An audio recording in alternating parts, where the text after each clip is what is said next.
Hello, members. Welcome to the Managing Your Business podcast from KRHA. Today we have Chrissy and Marisa from Hexcode Designs, and we're going to talk with them about PR and reputation management. Hello. Hello. Hi. I know, I was waiting. I'm like, I don't know exactly when I jump in here. Yeah. So I think a good thing to start with would be to tell members who you guys are, what you do. I guess that's me because I just got to look. So I am Marisa. We are a marketing agency. We are full service. We work with quite a few restaurants, actually, and a wide variety of businesses, especially those who provide a lot of direct customer support. So this is something that we deal with on a regular basis. Oh, yeah. But we do everything from those print campaigns and even, something as small as a business card all the way through to your website, your social media, and kind of beyond. So try to be a one-stop shop. And then we have some good collaborative partners in town that we work with for those gaps. Yeah. I am Chrissy. I am the other part of Hexcode Design, or one part of Hexcode Designs, because we've grown in the last year. And yeah, basically what she said, we're a one-stop shop where we can do that in-store signage for a restaurant as well as do their PR and reputation management, whether it be online or even through press releases and things like that. So I think today we want to focus a little bit more on the digital side of that reputation management, because reputation management and PR is a huge That's a huge gamut that we could get into and talk hours on. So yeah, but yeah, it's a good portion of how you find a restaurant is by using online platforms to get there. Well, yeah, I mean, when you think about it, how do you choose where you eat? Half the time I literally pull up Google Maps and I just look at what's around me. And try to go, oh yeah, I haven't been there in a while. Or you post on Facebook, I'm going out for a nice evening. Where do you recommend? Yeah, exactly. You get those recommendations from anywhere. But one of the more important things, especially as a restaurant, is when people come to a new town and they're like, where should I eat? Right. And it's digital. It's just such a digital age now, and everything's so digital that it's good to have your reputation online. So Google, taken care of. Is Google what you would say is probably one of the highest used formats for people from out of town to find new restaurants when they're in a new place? So if you're on an Android device, yes. But I mean, we're going to have the battle. I mean, for sure. Well, the funny thing is I'm 100% Android. I actually don't like the iPhone, but that's, neither here nor there. Well, you're a developer and you're not restricted on Android whatsoever. But no, with iPhones, their platform is really kind of focused on Yelp. So it's really interesting. So when I search for a business on my phone, I'm going to get the Google listing back. But if you have an iPhone, you're very likely going to get a Yelp listing back. So it just kind of depends on your phone, on your device. But I think most people are going to Google specifically to search for that kind of stuff. Well, Google or Facebook, because it's just like you brought up earlier with Facebook asking for recommendations. Like, hey, they always make those memes and tease about when you ask your spouse, hey, where do you want to go for dinner? And that's one of the biggest fights all the time. And so you see a lot of people go and they're like, okay, I'm going to take my spouse out for a nice dinner. What would you recommend? And those things on Facebook, we're social with things nowadays, that's something that we continue to look at. So it's important to make sure everything's good there as well. So one of the things with that would be making sure, like looking at all those platforms, Google, Facebook, Yelp, Insta, wherever you're going to be, and making sure that your information's there. Well, I say, honestly, the unfortunate side of things is you have to be all of those places, the main three with Yelp, Facebook, and Google, and making sure all that information's accurate. I understand. You look at seasonal hours for restaurants especially, sometimes will have lunch service, Monday through Sunday, they do 11 to 11. They don't ever change.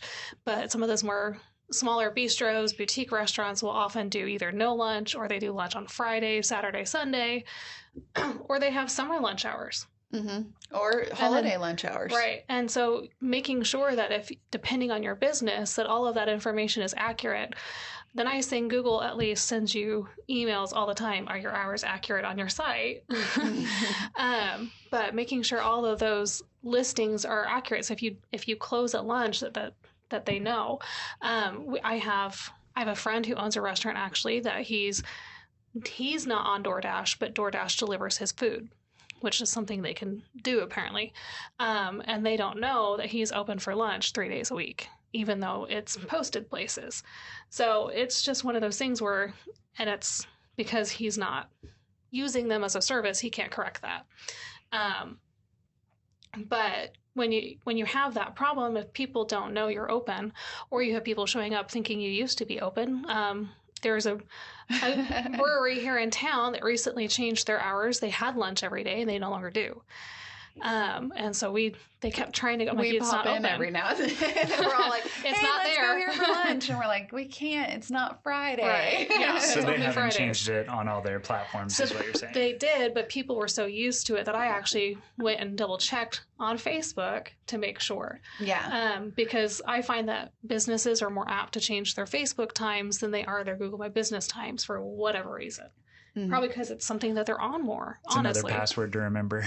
Yeah, exactly. 100%. Exactly. And that's where that gets kind of overwhelming for people. But the unfortunate side of things is your customers are in a little bit different place. And so trying to remember at least those big three is so vital to making sure that your customers know everything's accurate. Well, and yeah, one of the good things about them and everything is that it's more, they've updated their information.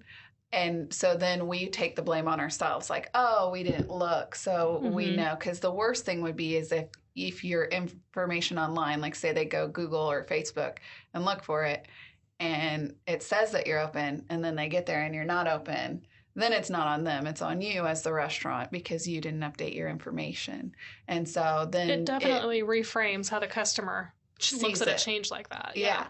And then you're open to get that bad review. Like, oh, well, we went there, but they weren't open. So I can't trust their Facebook page or their Google My Business because it's not updated. And you don't want to be open for a bad review. For sure. Well, that's an easy one to manage at least. You update the hours and make an apology, I'd guess. Right. Yeah. Exactly. Oh, yeah. And that's the thing. Speaking on reviews and kind of diving into that just a little bit, I mean, that's number one reputation management right there for especially restaurants and anything hospitality. Because when you think about how people make their decisions on anything anymore, I mean, how many reviews do you read on Amazon before you buy something small for $5? Mm-hmm. And when people are making that food choice, and especially in a city like Wichita, where we have, I'm trying to think, we have like the highest number of restaurants per capita, don't we? Something like that. We have a high number of restaurants for our population and income range, So, I mean, we have a ridiculous amount of choice. And if you're going to compete, that reputation, those reviews are so important to make sure that you monitor them. And it's not saying that one bad review is going to tank your business, of course. No, that will never happen. It sucks. Like getting a bad review sucks, but it's not the end of the world. And sometimes it can be an opportunity to learn from or an opportunity to kind of showcase how much you care about your clients as well. So. Correct. But yeah, when we talk about that kind of stuff with all of our clients, the first thing we tell them is just making sure their information's accurate and making sure they're checking those things because people can message through. So if I send a Facebook message, for instance, to a restaurant, I more or less expect an answer that day unless I send a message at 11 o'clock at night. What about the auto-canned messages that they put in there? Chatbots? Is there anything specific that you like to see come or be sent directly from your clients immediately after somebody we have one client who sends back a very generic, hey, we try to check this as quickly as we can, but it may take us 24 hours. They have a large facility. They're managing multiple things, and they have some staff, but of course, for something like what they do. But it can take a minute before they can necessarily get the answer from the right person. And that at least tells them that they're trying, but you have to actually follow it up with an answer too. Yeah. And I think that's my only big concern with chatbots is as long as chatbots or automatic messages like that are great, if there's something like very simple, like what are your hours? Where's your menu? Can I find your nutrition information? Start collecting those very specific questions you get very frequently, and you can answer those with a very simple chatbot. But people like to know there's a real person on the other end of the line. It is social media. Right. So for me, on the canned answers, I would rather not get back we got your message. We'll get back to you as soon as possible. It should be about 24 hours.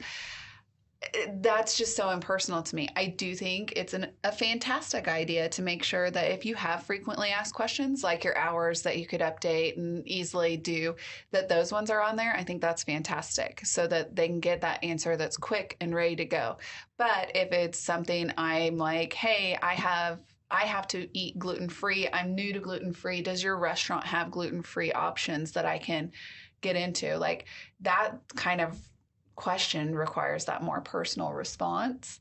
So I think canned is great for frequently asked questions, and that should be in there. But the kind of, hey, I'll get back to you here in the next 24 hours isn't always like the best answer, because it's like, yeah, I kind of hope you'll get back to me either way. It doesn't help me any extra to have that extra question. But setting up those specifics. So if somebody asks, what are your hours, and one that sends back your hours, those are fantastic. Those are great because you can answer that, and then you can always follow back up with something personal if you happen to catch that later. Exactly. And it helps to automate. I mean, we're business owners. Restaurant owners are super busy as well. Like when you're busy and you can automate one or two things that really don't need that personal touch. Yeah, nothing's worse than getting that message in the middle of dinner rush, or in the middle of lunch rush. And it's something that could have been answered automatically and helped them and maybe even brought them in for dinner that night.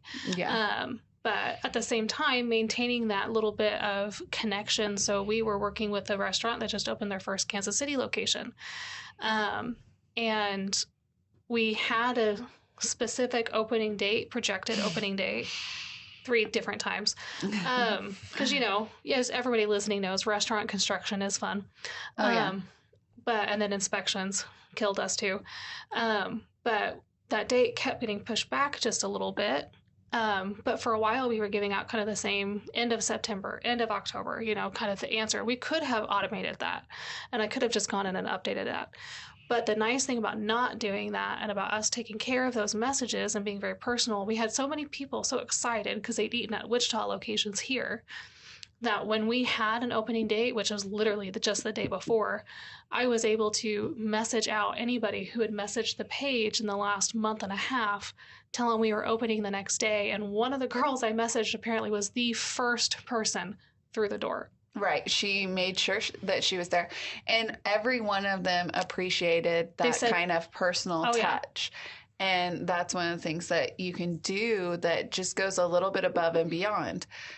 Social media, internet, Google, all that kind of stuff has made our world a much smaller place where we want that personal touch. We want to feel like we know the people that we're doing business with, and having that ability to do some of those small things goes a long way. And it's funny because that restaurant is 1 of 5 and just had the highest grossing of all the restaurants. Right. They had the best day of sales they've ever had at any restaurant in their second week open in Kansas City. Mm-hmm.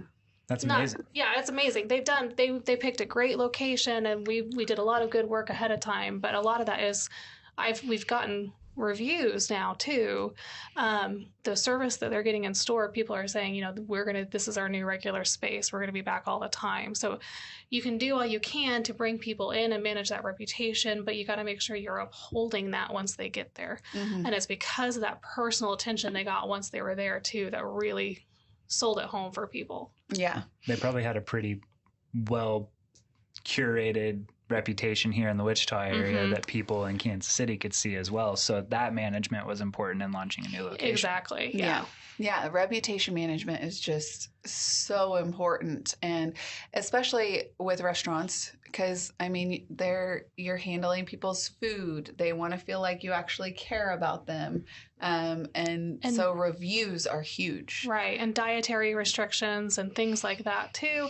And just, you want to make sure that the person who's making your food is making it, not grossly. with love. You know, Not grossly. I don't know if that's really a word.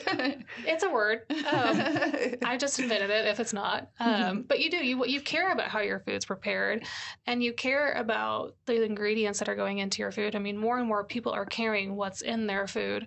And especially, at some of these smaller owned restaurants and things like that, when you only have maybe one location, that how you differentiate yourself is through that customer service and that customer care and noticing what matters to your people and the people that are coming through the door. And the best way that comes across is through your reviews. Mm-hmm. So that idea of the personal touch kind of leads into how to handle a bad review.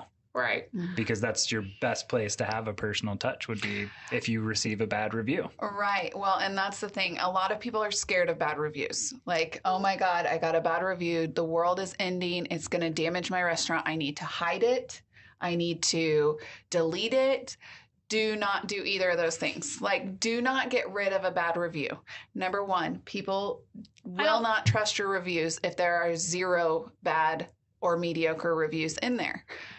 Because we're all human. We're going to have moments. There's going to be days that I walk into the office and I'm cranky. Like, we all have bad moments, and you need to understand that that's going to happen as a restaurant owner. Well, and not only that, I think your customers understand. They walk through the doors.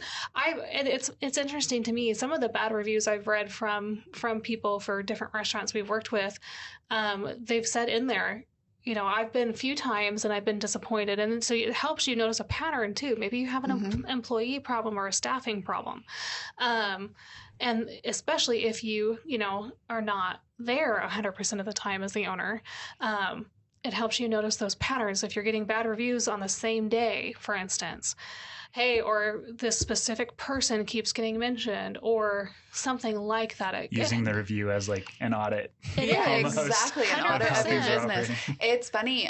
One of the best things you can actually do to be able to learn from those reviews too, and one thing we tell all of our clients to do, when you get that bad review, reaching out. So there's the personal touch, reaching out and saying, I am so sorry that you had a bad experience in my restaurant. And then taking it away from the platform that they're on right now. Because sometimes people just want to sit there and complain on that platform. One of our clients, we created a specific contact form for bad reviews so that they could send them to that contact form. And what we do is we're like, I'm so sorry that you had a bad experience in our restaurant. Can you please go to this link and fill out our contact form so that we can get more details about the situation, so that we can learn from it and we can help make it better for the next time that you're in.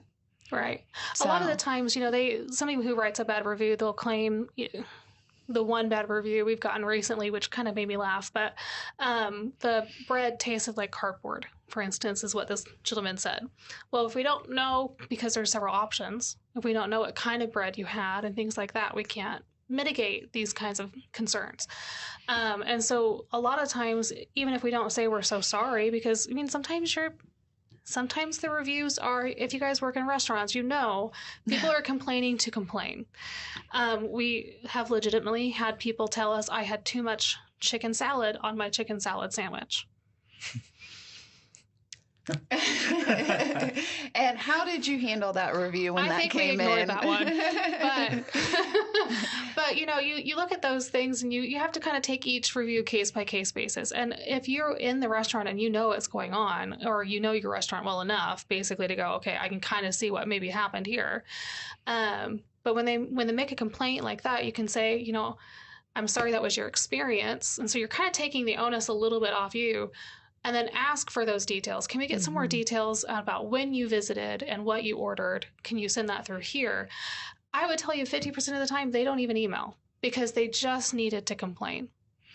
The other 50% of the time, we get great details from them because they think they're going to fix whatever. But that gives the restaurant owners the ability to, maybe they need to make a change. Maybe they've had a few people complain about a certain type of bread. Or maybe they just need to send a suggestion for, well, hey, if you don't like this, maybe try this next time.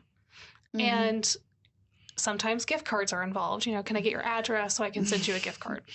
That's the hardest part. So if you do take that review that's on there and you say, oh, well, I'll give you a gift card or I'll give you a free meal next time you come in. The hard part is if you do not take it into a private place to do that, then you will continue to have people, because sadly there are those people out there and we all know it, that come in just hoping to get a free meal, just hoping to get something free out of complaining.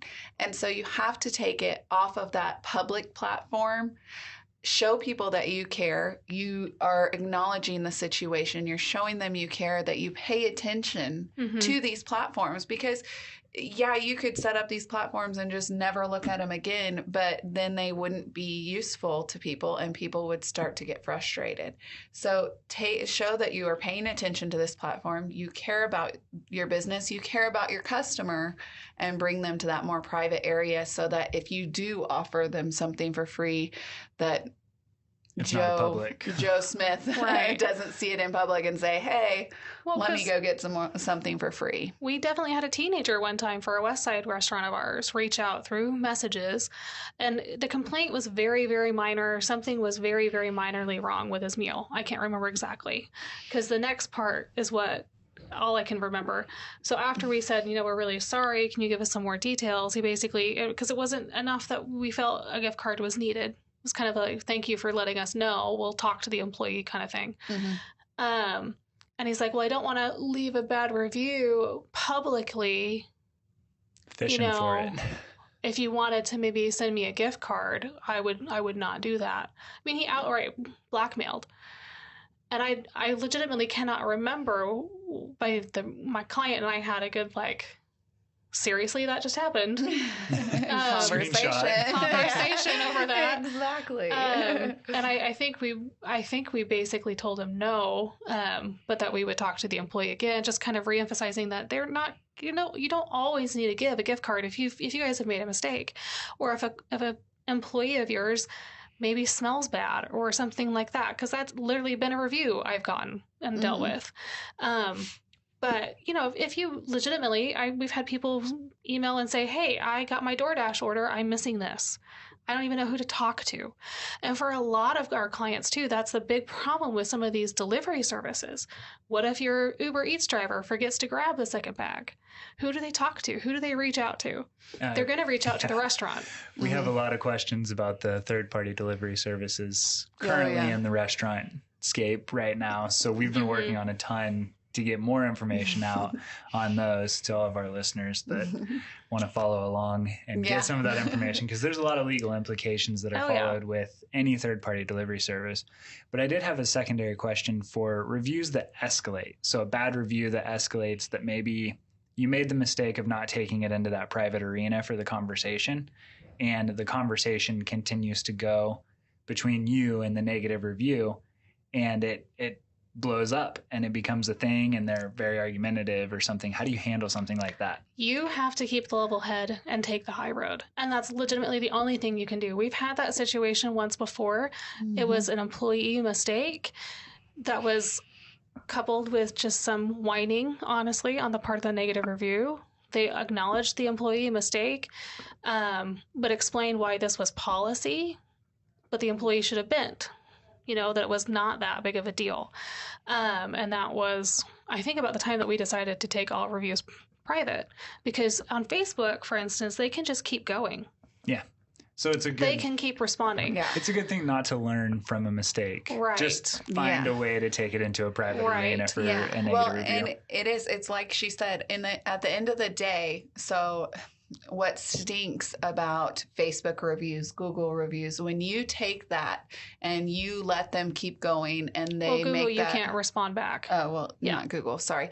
Facebook reviews, Yelp, you can respond back, can't you? So as an owner, you can respond back on Yelp and Google, but they can't keep responding. Oh, okay.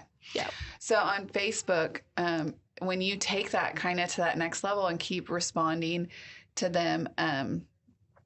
what was I going to say? Oh, yeah, it is. You have to remember to have that level head and to not let them rile you up too much, because, yes, this is some person behind a computer that got really brave once they got behind the computer. Keyboard but warriors. you have to remember what you're representing your entire restaurant. You're representing your employees, everything like that. And you have to remember to keep that level head. They are still the customer, and they still do have, sadly, that influence there. And it's a lot harder to pull back that you lost your temper. Well, and I honestly think most people are reasonable human beings. Maybe that's a fallacy on my part, but I do think that most people are reasonable. And if they see something like that come across their feed, because inevitably that will, or if they're reading through the reviews for a place and they see that kind of stuff happen, they're going to look at that. They're going to look at the whole conversation, one, because it's entertaining, but two, because it's like a sport. Yeah, it is. It's 100% a sport. Well, it's just like how everybody stops to look at a car wreck. Yeah. You can go by. You don't have to slow traffic down, but you still do. Yeah. But I mean, they're going to read the whole thing because of that. But if they're noticing that you are doing what you can the whole time to be, because I've seen a business escalate and I've seen that business yell back, and then I lose respect. And I get it, because sometimes when you get a bad review, you haven't done anything wrong. And it is very difficult. It is really difficult, I know, because because we're business owners, we understand this is our baby. And you work long hours. If you're a business owner responding to these reviews, especially, you're working long hours. You're doing what you can to do a good job. Mm-hmm. And having that respect for that other person, and to realize that it's not about them and it's not proving them wrong. It's about making sure that you are still looking like you're taking the high road with that kind of situation. Because at the end of the day, if I see that online, I'm going to assume that if they have a bad situation in store, that's how it's going to be handled as well. So that's something that people have to think about. If the owner is getting incensed right away, and because they're not Gordon Ramsay, they can't do whatever they want yet. They'll try. We've got some that do. Oh yeah, I'm sure. But I mean, that's how I look at that too. And I'm like, man, if they're going to say that online, is that how they're going to treat the customer when they walk in the door? So you have to think about that as well, about how that definitely, people understand that we're all different. We're different when we get behind a keyboard, but you want to make sure that you're going to showcase, this is how I treat my customers digitally and in store. So good consistency of how you act. Yeah. Yeah. I mean, you almost think about it in a way of brand management as well. Like, because when you talk about Gordon Ramsay like that, that's his brand. That's who he is. And he puts Except that with little out there. kids. He's nice. Master Chef Jr., he's so nice. But that's who he is. And you got to think about the way you want your restaurant to look too. The way you answer these questions, it's not only your reputation, but your brand on the line as well. Right. So, and it's not just bad reviews you reply to. You should be replying to the good reviews. I mean, that's the thing. I mean, that's how you encourage other people. Even if it's as simple as, we're so glad you came in. I had a review last week for that new restaurant in Kansas City who he posted pictures of their food. This is on Google My Business. So they encouraged that. And he was talking about how he really liked their buffalo chicken. And so I told him, hey, next time try this salad with the buffalo chicken on it. Something very simple to kind of encourage them to come back in. But then also you get that little touch. It's just another extra personal touch.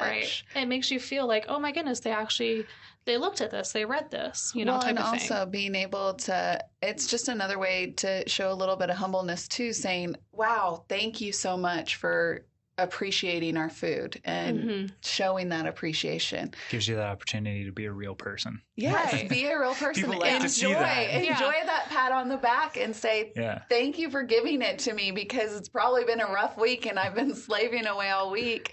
And thank you for noticing. Enjoy it's the awesome. reward of the good review. Enjoy your rewards. Speaking of rewards, what do you guys think about offering incentives to solicit positive reviews from your visitors? I don't think you necessarily need to do that, honestly. And then in this day and age, here's the thing. We always tell clients that the sad reality is that people that are going to leave you a review are either leaving you a review because they're very, very angry or because they're super, super happy. Now, you can always send out email if you have a nice email list, or even chatbot list, depending on how you're building your list that way. You can always send out hey, have you left us a review? The cool thing is that Google lets you send out a link that automatically fills in 5 stars. So they have to think about changing that. Yes, it's fantastic. Yeah. It Just is. trick them into it. It's a nice little trick because sometimes people they're like, okay, I'll leave a review, but don't necessarily want to change the stars. Right. So what if that person doesn't go through. realize the 5 stars was filled in, but then the review's like, food was okay, doing this because they asked, but it's a 5-star review. Yeah.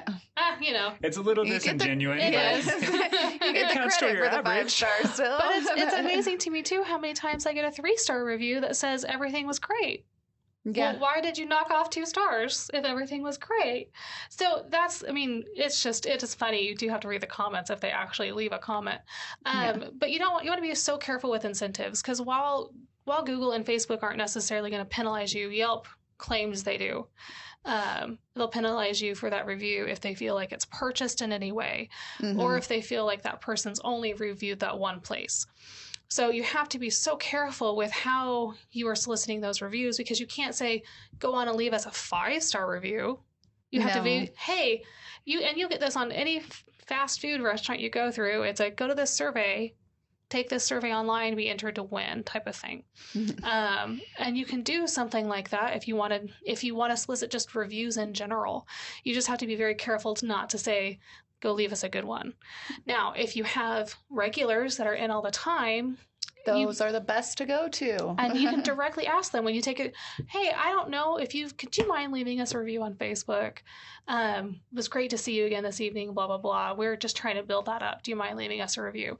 And there again, you can't say, do you mind going and recommending us?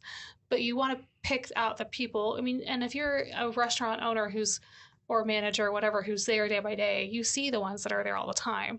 And so you'll know which ones are generally happy with you. People don't come back week after week if they're not. But just asking them, hey, we're trying to build up our reviews. Do you mind leaving a review? But don't do that after you just gotten 2 negative reviews because that also looks really fake. Because I've seen customers and I've seen friends do that with their own businesses. Hey, I got a couple of bad reviews. Can you go send a list out to 20 people? Can you go leave me a good review? That looks fake because if you have an influx like that, people aren't stupid. They're going to say, well, that's weird that they have these 2 bad ones, but then they have 20 good ones in 2 days. Yeah. You know? It's just like what I said earlier, where you don't want to ignore the bad reviews. You don't want to delete them. You also don't want to try to cover them up either, because people notice these things. It's surprising how intuitive people have gotten because it's in front of us all the time. Right. And it's something that we look at. So definitely, if you want to incentivize on reviews, I think you can get them without the incentives, especially as restaurants. Restaurants usually have a pretty easy time getting reviews. So I would recommend not doing the incentives, but that's just my own personal opinion. Yeah, I mean, there's minor things that you can do. And some of that even is just reward points. Take a survey and then you get logged into some kind of reward system. I've seen those too. Or if you have a coupon offer that you're sending out, you can always include either a link or something else for a review at the bottom, or even just include links to go review your service and your email marketing at the bottom of every single email. Yeah. There's lots of ways to solicit without having to incentivize that. For a long time, Jason's Deli used to offer a cookie if you went and left a review. And then they would email you a coupon for a free cookie. So, I mean, it just kind of depends on your restaurant and what makes sense. But for the most part, I'd love to see if that campaign was worth it to them. I know. It's been a long time. Now we're going to have to reach out to Jason's Deli and ask him. We're such marketers. We're like, I wonder what the analytics was on that one. I know. The best part is I remember getting those all the time. I'm like, it's not worth just a cookie. Like, I'm busy. It takes longer than 2 seconds. I mean, I literally just got a direct message from LinkedIn asking me to fill out a survey for them, and they give me a $10 Starbucks gift card. And I mean, it happens, and I'm sure it works. And the thing is, you can test it. You can test it both ways. If you do give an incentive for a review, though, please, please, please do not say for a 5-star review. Or a good review. Like, it's the manner in which you ask. Right. Yeah, be a person, be a real person, and just ask for that genuine review. And like I said, just be ready if there is a negative review to use it for a learning experience. Well, and say for instance, you're a brand new business, a brand new restaurant who's just opened. You want to build those reviews because the first thing I do with a new restaurant in town is go, I want to wait a couple months. And the main reason is because my brothers worked in the food service industry. I worked in the food service industry. And between our clients and that, I'm well aware that it takes some time to get some of those bugs worked out. There was a new restaurant and bar that just opened under new owners over the summer. And one of the local food bloggers had gone in like their second week. And he didn't write the review for like a month or two. And they shared the article because it wasn't very glowing. And they basically said, we hope you'll come back. After you came in, we actually caught and fixed a lot of the things that you bring up. And we've made improvements here and here.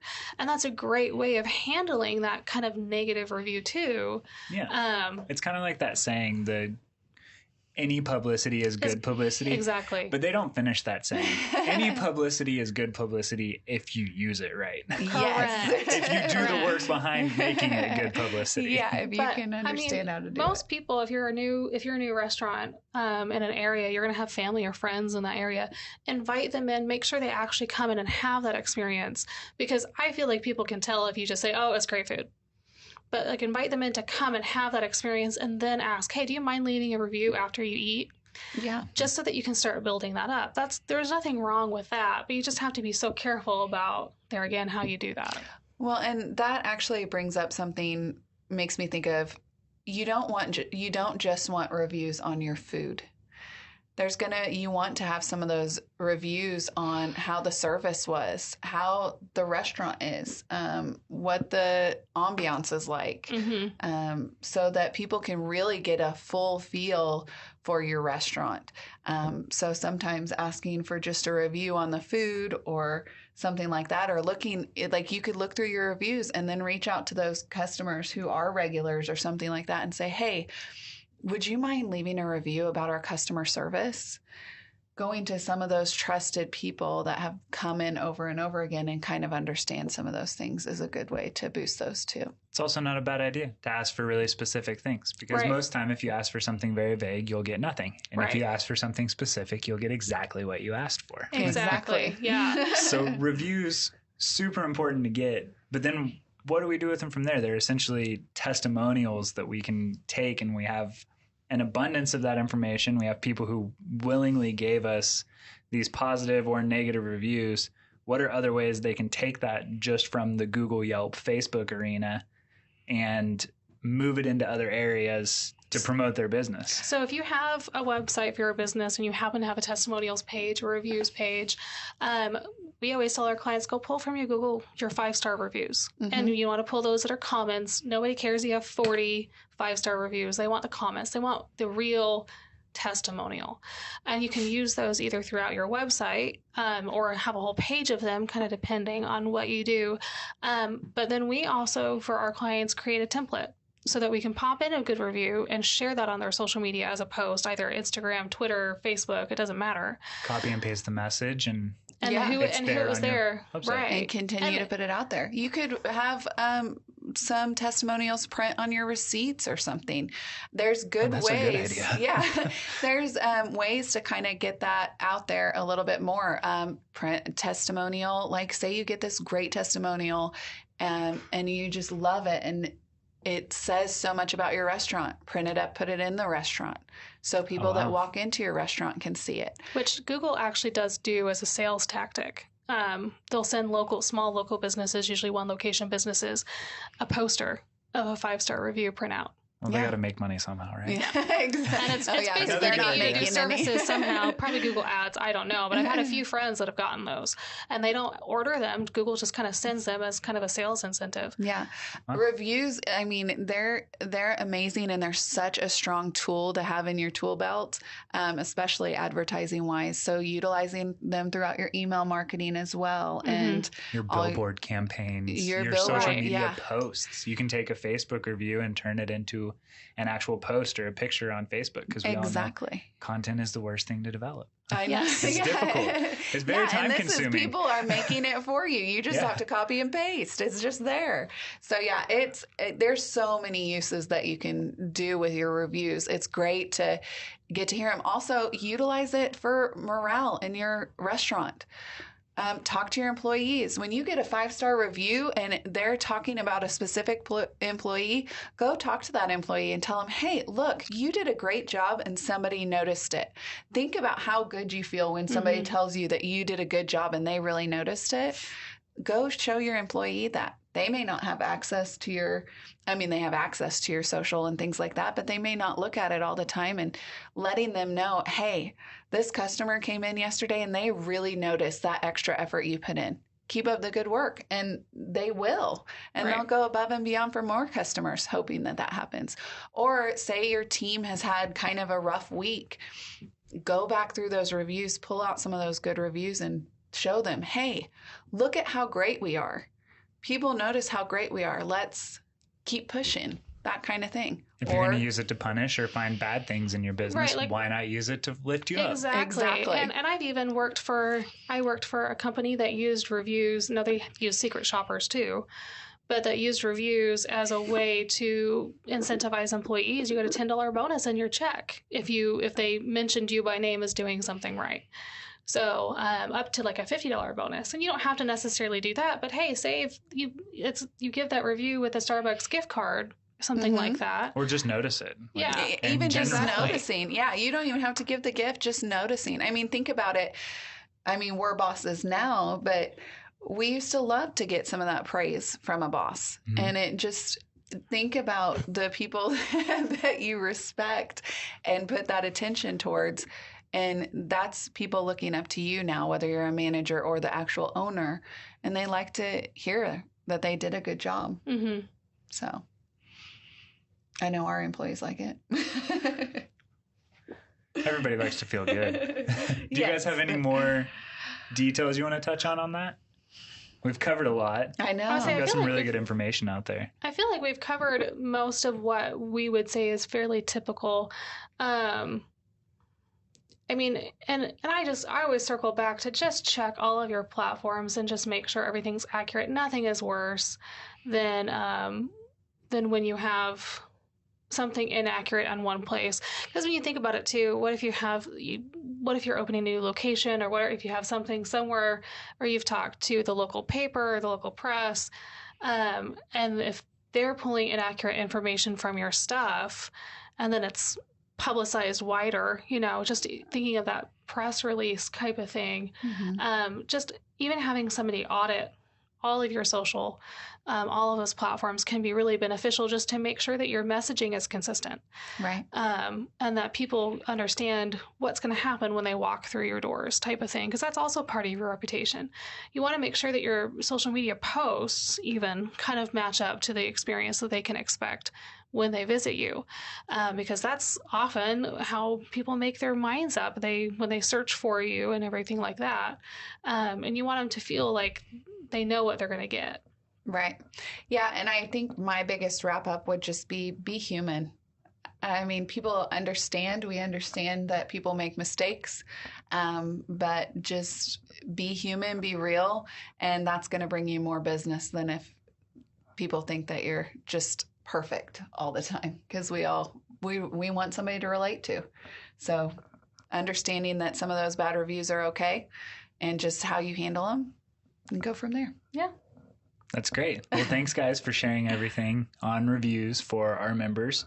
And if you guys need to reach out to Hexcode Designs, their information will be included wherever you download this information from. If you guys have topics that you'd like to hear in the future, reach out to us and let us know, and we'll make sure to get those covered. Thanks, guys. Perfect. Thank you. Thanks.